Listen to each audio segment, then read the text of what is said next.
Okay.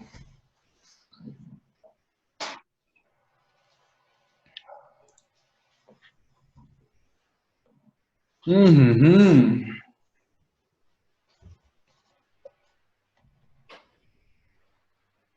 Intriguing terms. You know, we mentioned and we talked about the Mars retrograde during the week, but I even like that's like I would say one of the maybe the climaxes of the year. But I also forgot about, or not forgot about, but it wasn't like on my immediate radar. But Venus is going retrograde in a month or less than a month already. So this is actually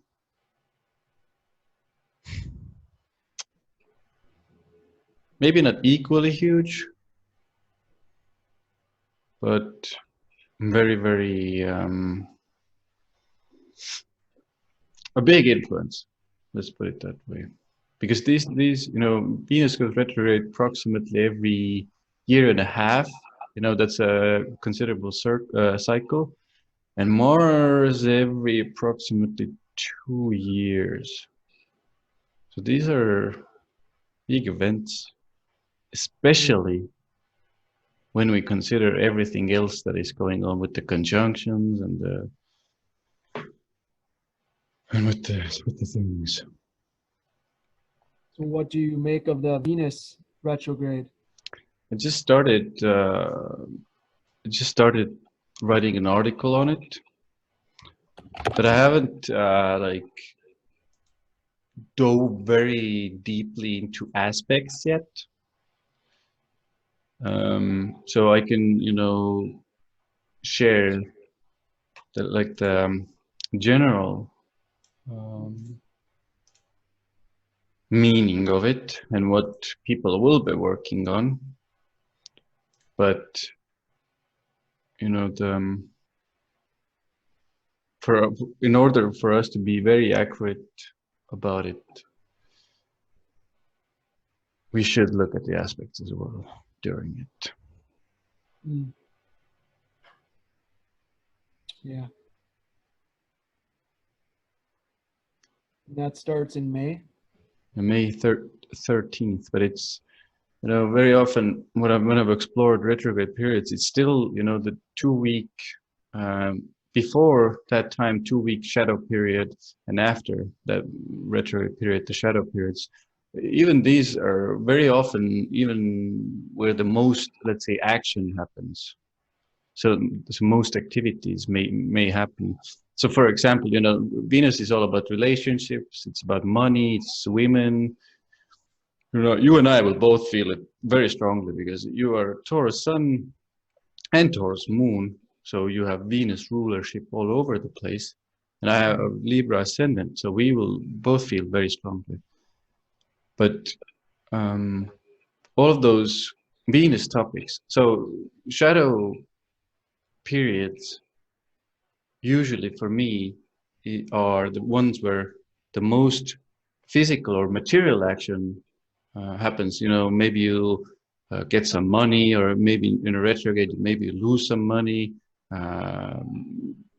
Can be both, and or maybe something happens in your relationship, maybe some fight, or maybe a reevaluation, and during that, or partnership, business partnership, and during the retrograde period, it's more like inner evaluation time.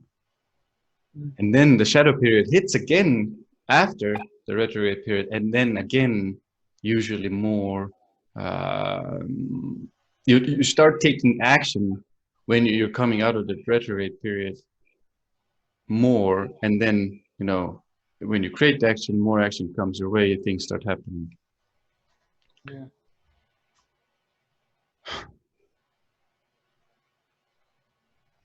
So it is a bit of I mean, just considering everything, it's just such an intense year. I was looking, maybe you can just jump in, or do you have anything? No, that sounded very, very accurate to me. because I want to share this with you because I was looking at after our conversation. I'm definitely planning on doing a article on it as well, but maybe we discover something. And where's the Sure. share the no share screen.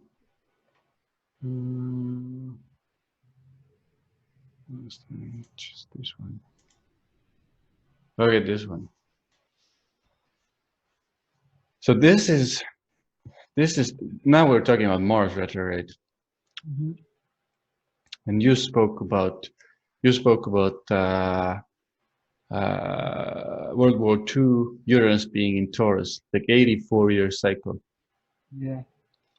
Okay, so now the first thing we notice, Uranus retrograde, Mars retrograde. Wow. Look at this. Look at this. R's are retrograde. Okay, Chiron, don't look at Chiron, but Pluto, Neptune, Uranus, Saturn, Mars, all retrograde during the same time. Well, I mean, that's immediately a call to looking back through history. I would say so. Oh, Like one of the meanings of it, for sure, for sure. But it means when a planet is retrograde, what's actually happening in space, it's closer to Earth, meaning the topics associated or the energy associated with is affecting us so strongly, and the themes are coming up so strongly with those things. Meaning Mars retrograde, super strong, like themes associated with Mars are in our faces. Uranus in our faces, Pluto in our faces, Saturn in our faces. What else was Neptune? Okay, okay, maybe Neptune is a bit, but still, like Neptune well, again. man, what's interesting that all of those retrogrades are in Earth and Fire sign. Neptune is in water. Oh, Neptune's in water. Okay. Mm-hmm. Oh yeah. Yep, you're right. But Neptune is still like, oh, it's still an influence, but like yes, the major Earth and Fire. Which leads me to believe there's going to be a lot of fire on the Earth. That's a good observation.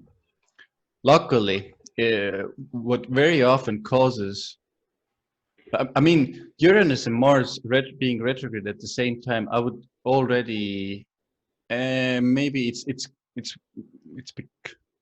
we can, it's wide in different signs. I wanted to like maybe mention this conjunction, but the conjunction in different signs aren't as strong. So it's good that Uranus and Mars actually don't make an aspect here, because if they would make an aspect, the fires and that would be even more prevalent. So I was pleased to see at least they're not in a square or something, or even in conjunction. I think in this case would be insane, because then like Jupiter, Pluto, Saturn would be squaring both, which is again. I mean, this is where the action is. Yeah. Like these. The third to the seventh house. But the houses, we can't really look at the houses because it's a general observation. So in that moment, yes, the person born with it would be having third and seventh house. But more broadly, it's Capricorn to Taurus. Yes, Capricorn, Taurus, Aries. Yeah. I mean, okay, luckily in September still we have, Sun trining these, so some support, but that will turn into a square in October as well. Oh my God. So October is, I don't know what to do in October actually. Venus and Uranus are in a square both. So what's your overall, what's the overall, I guess, broad effects of these all these retrogrades happening?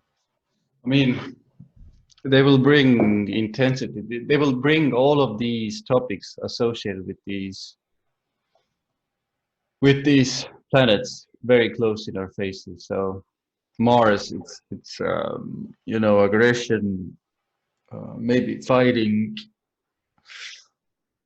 Uh, you know, best case scenarios. You know, standing up for yourself, taking some initiative, but it's still Mars retrograde.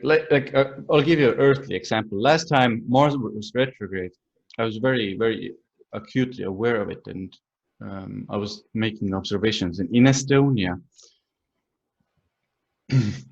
there was this huge scandal, and not only a scandal, but these youth gangs, like misfit youth gangs, mostly, you know, other nationalities.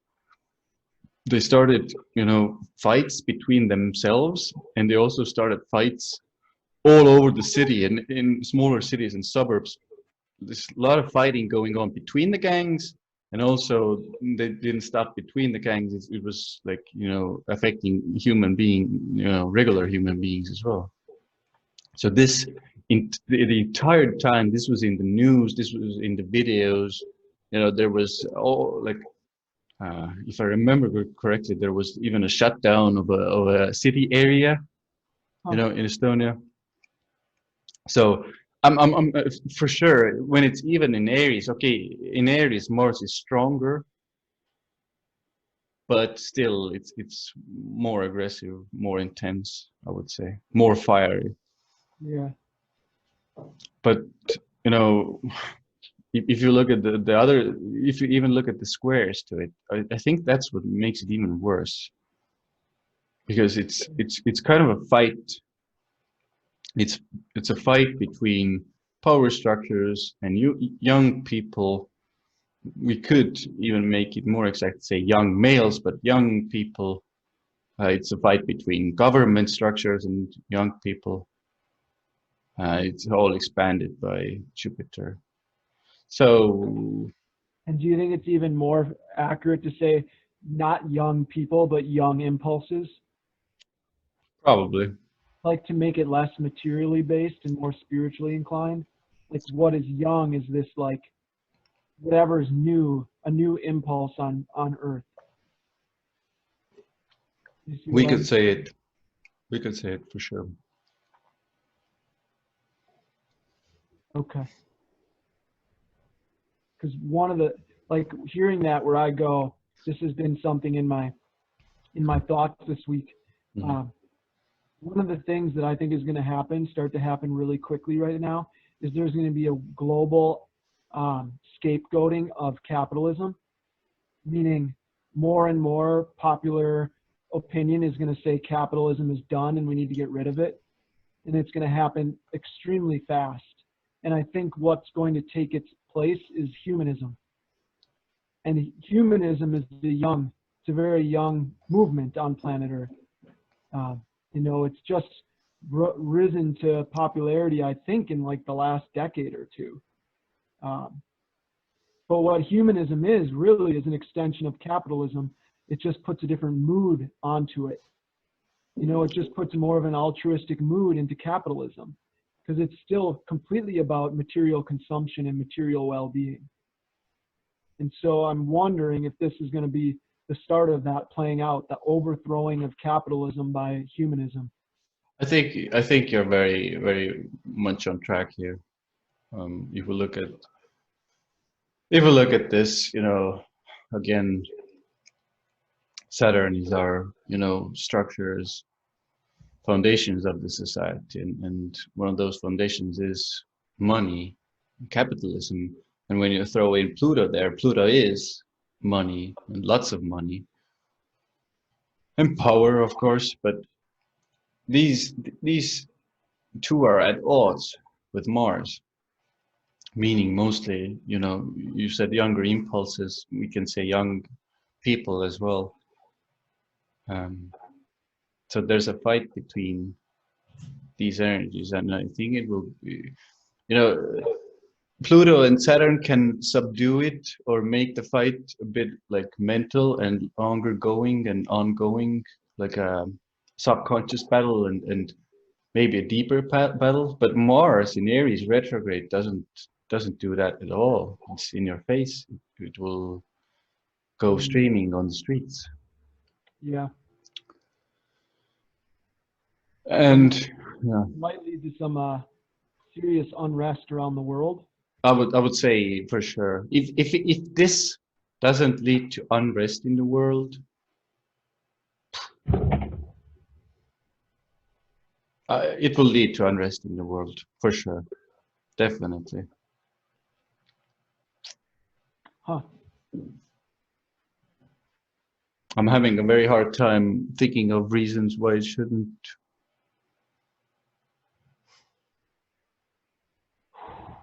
Like maybe like Neptune is sextiling. I don't know. Well, I mean, beyond even the astrological inputs, just looking at the earthly situation we're in, it seems almost unavoidable that it's going to happen. Like, there's so much justification to criticize capitalism. You know, there's so much favor in the growing on the side of liberal ideology, and humanism is a form of a new liberal ideology, essentially.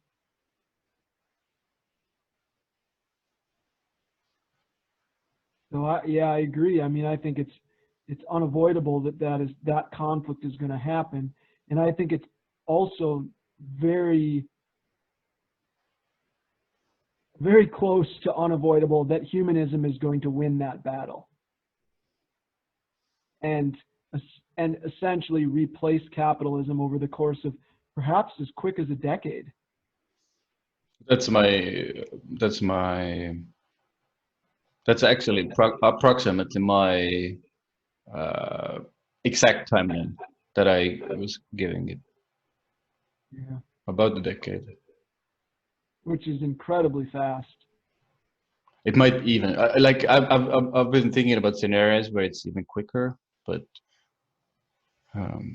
maybe a decade is a good indication or time frame. But the frightening thing is humanism will not lead to any true progress for humankind, because it relegates spiritual life to even a deeper place of denial than capitalism does. Can you elaborate? Well, so capitalism and humanism both are extensions of materialism into a social system, meaning they both try and promote well-being through material well-being, through distribution of resource in whichever way they deem as fair. So capitalism deems distribution of resource fair through individuals' hard work. And so there's a sense of necessity to work in capitalism, which, albeit capitalism has tons of problems, but the fact that it actually requires work, like human work, is a redeeming quality of it, because human work is something that leads to engagement with the world and with the environment and potentially learning and understanding. So capitalism has that aspect going. Humanism does not. Humanism basically steps in and says everyone is going to get the resource they need, and potentially even the resource they want, and no work is necessary. And so the problem is, if that were purely an economic stance, I think it could be very good for our progress, but it's going to carry into all of social life, because we don't yet differentiate economics from politics and culture.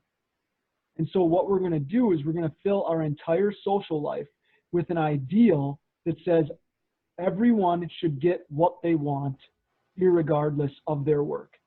And so that is a deeper step into materialism, because it's literally accepting a greater divide, a greater fragmentation between the physical world and the way one interacts with the physical world.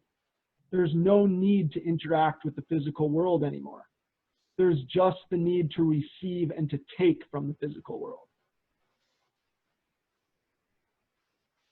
I think I understand the distinction now, what you're making, and I think it's a important observation. Yeah, I I mean, think people don't see it. no, most people see humanism as progress. You know, it's more equitable, it's more altruistic, and the problem is, it's half true. Like, they're half right, but being half right is often more dangerous than being not right at all, because they're going to miss the broader point, which is humanism is an approach to economics only. It basically says we need to cooperate in economics, but we also need to establish what is economics. And until we establish what is economics, we are going to put that humanistic impulse into all of social life. So in very practical terms, so are you saying that most likely people will just stop engaging with the world, curiously and creating things? They will become passive, I don't know, receivers only. Yeah, people Like will become more entitled to their laziness. Mhm. For sure, and in every way, not just in economic work, but in cultural work, in government work, in the sense that our realm of thinking and competing ideas will become even weaker. And so that's why, like, an idea like humanism will be presented, and there will be very little competition in establishing if it should be the idea that guides us, because it's our realm of thinking and competition and culture is so weak right now that basically what will determine the next leading system is just whichever system has the more favorable mood attached to it. Because Mhm. people are drawn to moods. Whichever system gives the greatest sense of optimism. Meaning it doesn't have to have any applicability to reality. It just has to be perceived as optimistic. Mhm. But what could be the solution? Because if, like, I'm just observing it from my own perspective, because I think a person like me, or I personally, would welcome it, um, because I think, and I've seen and experienced that my curiosity for life, comes from, I don't know where it comes. It comes from the depths of my being, I guess, somewhere, from somewhere I can't exactly describe. Um, so I think personally would welcome the fact that we start to, work together more economically, and, like, for my own personal well-being, I'm not so concerned of becoming entitled and very passive, going into a very passive place. Yeah, I think it's what I've seen and experienced. It's not in my nature at all. But having said that, I think a lot of people are in that place, or would be very easy to drift into that space. But what would be, in your mind, like the way to guide them out of it, or to guide them into a different place? Is there something necessary for us to do before? I think the only way is for more and more people to educate themselves on the history of the human being, essentially. Because we have to understand what's actually happening right now. And what is happening isn't what we think is happening. It's not this like crisis in the deeper sense of our evolution. It's actually the evolutionary impulses that have been guiding us are growing stronger. They're not crashing. They're not falling apart. They're actually growing stronger right now in our perception of a crisis. And so the only way to begin to understand that is to understand what are the evolutionary impulses that are guiding us. And what they are is predominantly materialism and scientific materialism.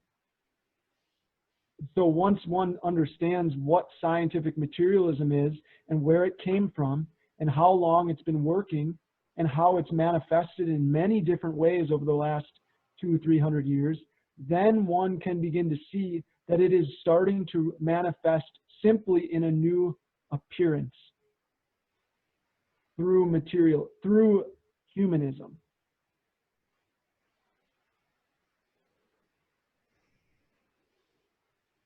So I really believe the only way to counter this further fall into materialism is for more people to grow a genuine interest in understanding why what is happening is happening.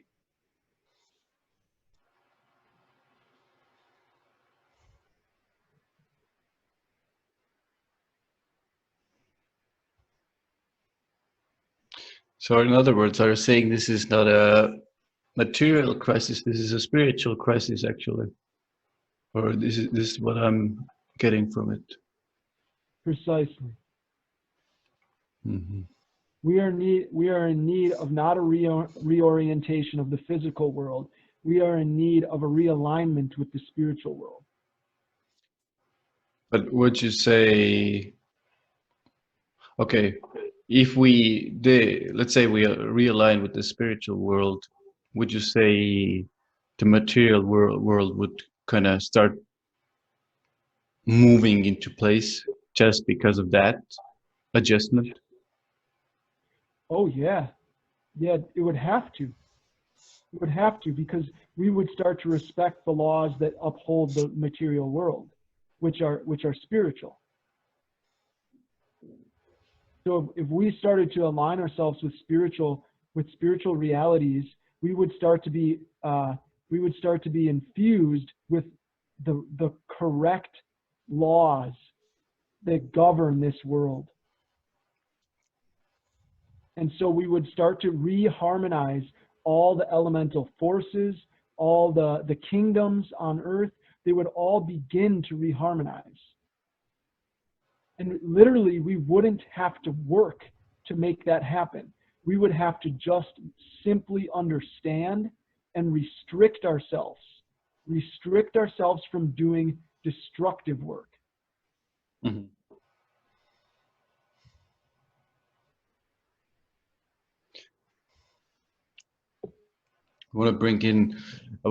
Because I think what you're saying is actually seen in astrology as well. That's why I wanted to bring astrology into it for a second or for a moment. Yeah, because can you see the mouse cursor as well? Yeah. Okay. So this is the,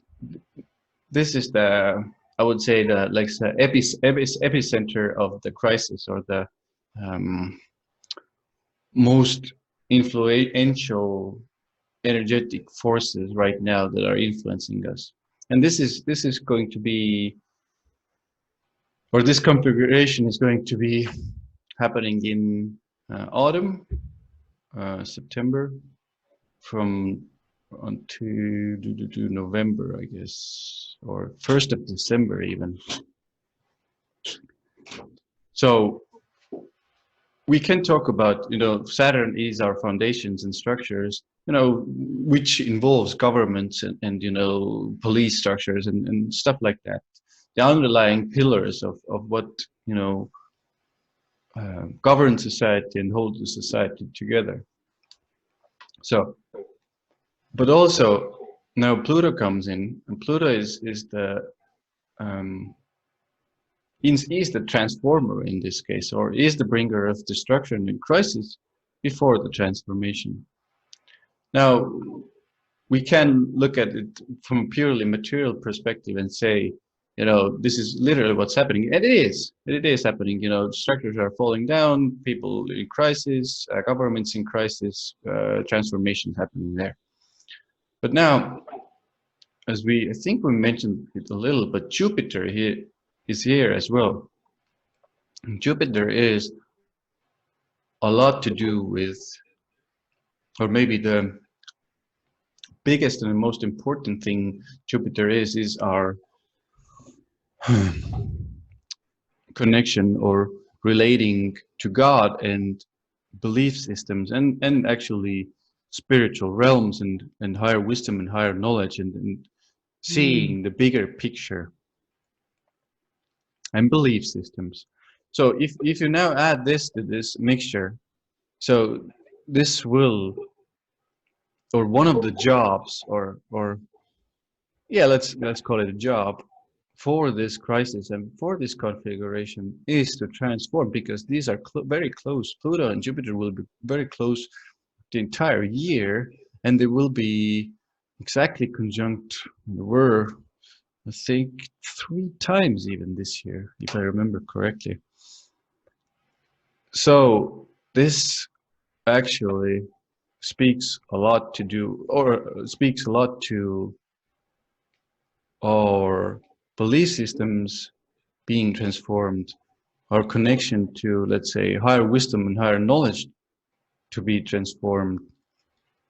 And even if we want to take it further, it's from a very practical level, it's also churches, like religion.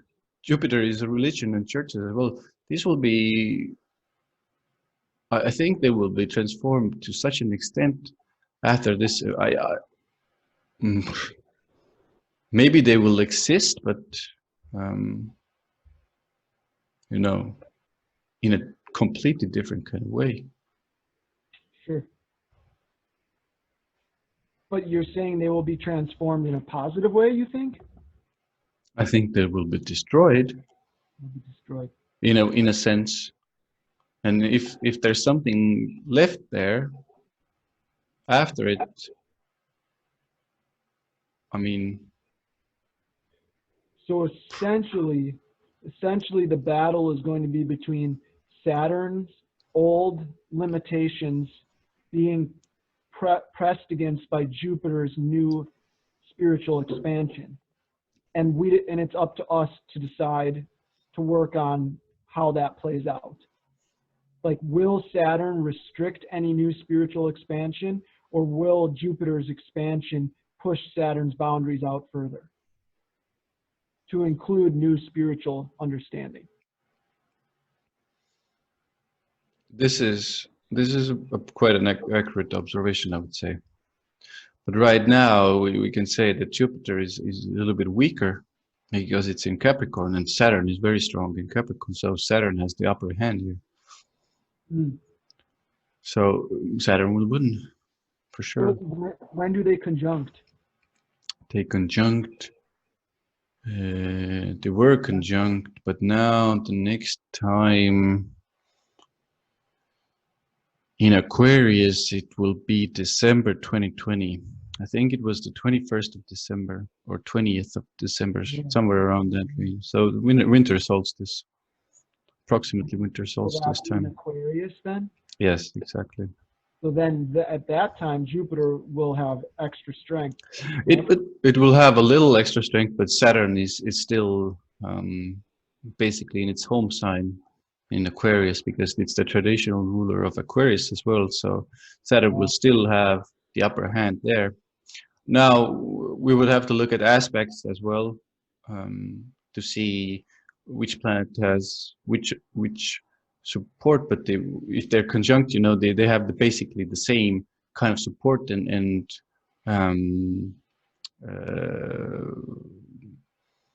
troubles, let's say, from difficult aspects.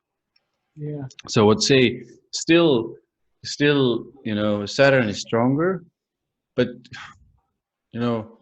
Saturn isn't always only restrictions and boundaries in a bad way. It can be really, it can be good as well, because it's also mastery and, you know, um, good boundaries, and it's you know, it's moving in a balanced way, and you know, building solid foundations. So Yeah, I we're, mean, oh, go ahead. if we put that with Jupiter, it could mean, you know, we're again we're actually starting to build those, um, let's say, relation to God and relation to higher realms of existence and wisdom and knowledge, and our spiritual life, and actually our belief systems. Mm, We'll build, if I'm looking at this, we're building stronger belief systems as well, mhm. more solid. But again, when it's right now, this year, if you speak, like Pluto is in the mix, and you know, Mars will be in the mix, and blah blah blah. Then I don't see it happening in a very pleasant way, you know, um, not at all actually. It will probably be uncomfortable and painful and Yeah, a little bit troublesome.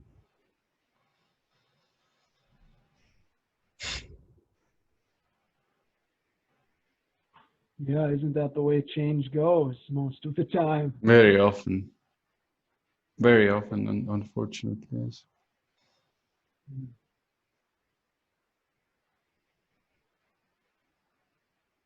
Yeah, I mean, I personally find Saturn to be one of the most often um, I think people approach Saturn so oftenly from a negative perspective. For sure. And I actually believe Saturn is a, like foundational. And like how can someone be anti-foundation? Like what has been given to us as their foundation is essential. It doesn't matter if you dislike it or not. And so Saturn to me is we have created a very inappropriate relationship with our foundation of this universe. And perhaps this is what needs to be reestablished is a new understanding of our limits, um, not recreating our limits, but just re-understanding them, like understanding how our limits have changed and evolved through time, um, which I think demands respect, growing respect for our ancestors and for history, which we have lost. You know, the modern human being just criticizes all of history as foolish and trivial, as less intelligent, and that's one of our disregards for Saturn in a sense.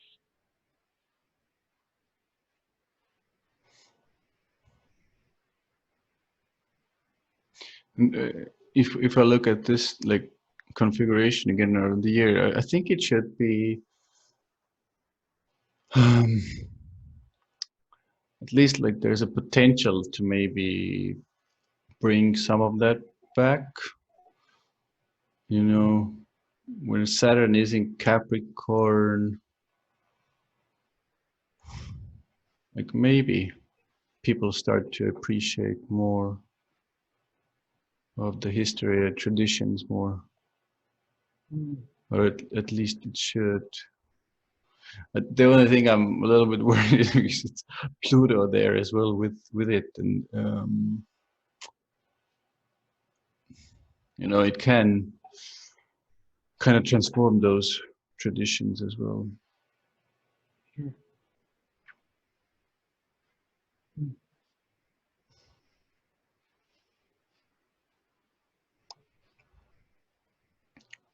But like, if I'm looking at this right now, you know, when you first got my attention to it, and you mentioned the World War II thing, I got really worried immediately because I saw the other aspects as well, you know, especially Mars and the three there squaring off. Um, I thought there's, of course, there is a potential for conflict that I think is unavoidable and probably will come. But as I see it and I look at it now, don't actually see like a potential for a big, world war or something. Like, I don't see it right now. Is that because you see like a deeper uh, energy within that chart?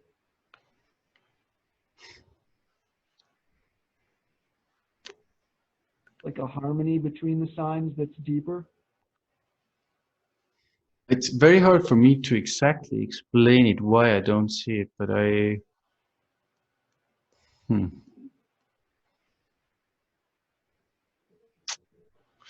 No, I don't see any oppositions. This is one of the things.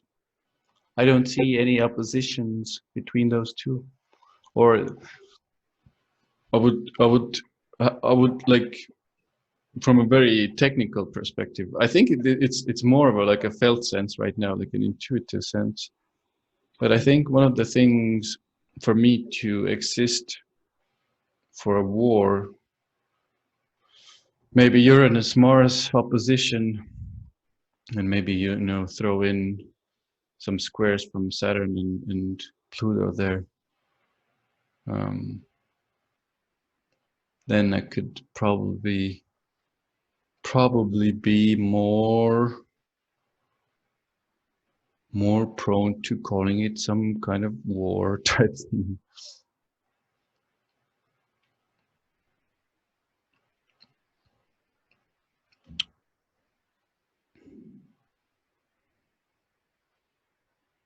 Yeah, I think that's it from a technical perspective. But otherwise, I think it's a felt sense.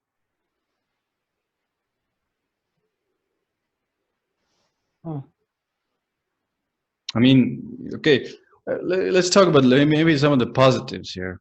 A little bit, little bit of some of the positives here. Uranus is it's a wide trine, but is trining actually all of the three there. At the very least, it's a sign-based trine, and it's a pretty close trine with Jupiter, 7 degrees apart, or 7-degree orb, 12-degree orb with Pluto, and 15-degree orb with Saturn. And Uranus, what Uranus is actually is liberation and freedom, very much so, and it's the truth. So hopefully, Uranus will help us here. Will help us actually innovate those structures, bring new ideas to those, or to the conflict, and to our foundations and boundaries and structures and organizations. I think when it's in a trine, it can actually be beneficial here. It won't still be comfortable, but I think if we want to look positives here, this is it. Yeah. So it could actually represent a flourishing of new insight to the earthly realm of Taurus.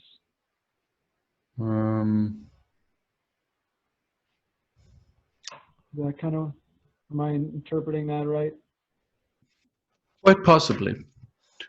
But I would also say it will hopefully bring, like, again, when it's in Taurus, it will bring new understanding and innovations to governments. And actually Saturn, both Saturn and Uranus are common people, or masses of people and big groups of people.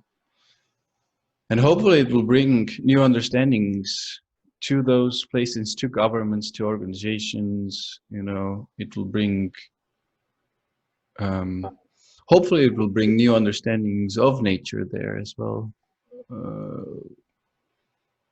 How to maybe interact with it.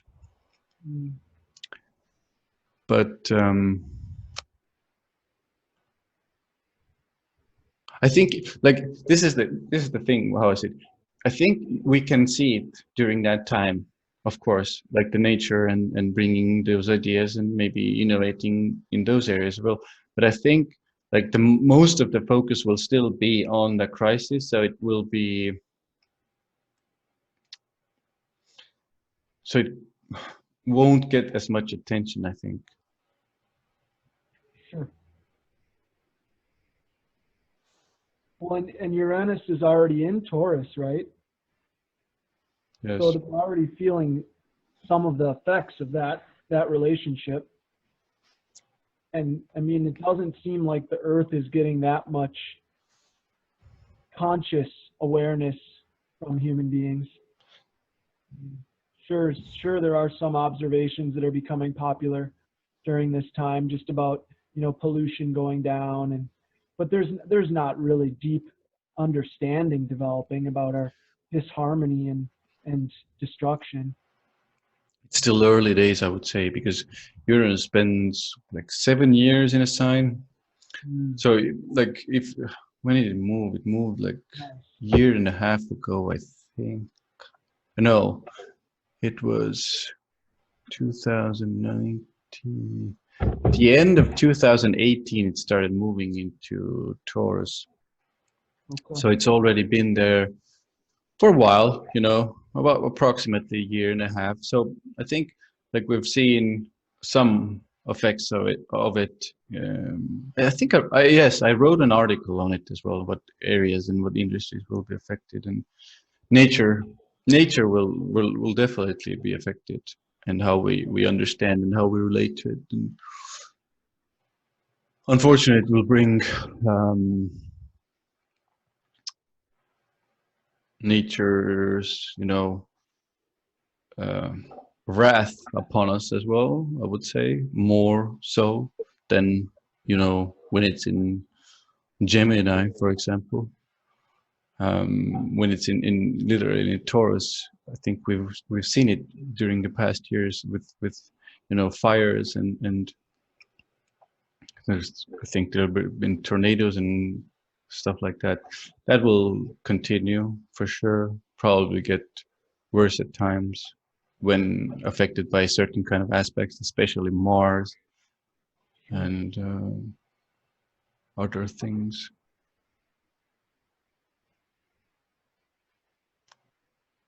But yeah, it still has like 5 years there. Mm, It will. The thing with Uranus, you know, with Uranus is it will get so uncomfortable. There's kind of like this way of with Uranus that it will get so uncomfortable that you kind of have to do something. There's no way to kind of outmaneuver it, I would say. yeah, Kind of have to, you know, maybe some again like a good example would be like a earthly natural disaster, some kind of thing happening. Like I think like the Australian fires is a good example. yeah, Like people are seeing like it's messed up. They can't, you know, there's native people on the TV shows. I just saw a TV show when it was going on, and the natives were on TV, and they're saying like I think they engineered some rivers from one place to another, and there's now no water there where the water was, and it was necessary, you know, stuff like that. So you can't really do those things. You're going to get punished, especially when Uranus is there, and probably those things will um, continue. Hopefully, people will learn. If not, it will get worse. yeah. Well, and this is, I mean, yeah, it's just constant reminders that we're out of alignment with the natural order of Earth. You know, the natural laws of Earth. To think that we can just restructure earthly existence how pleases us most is our perhaps our greatest ignorance.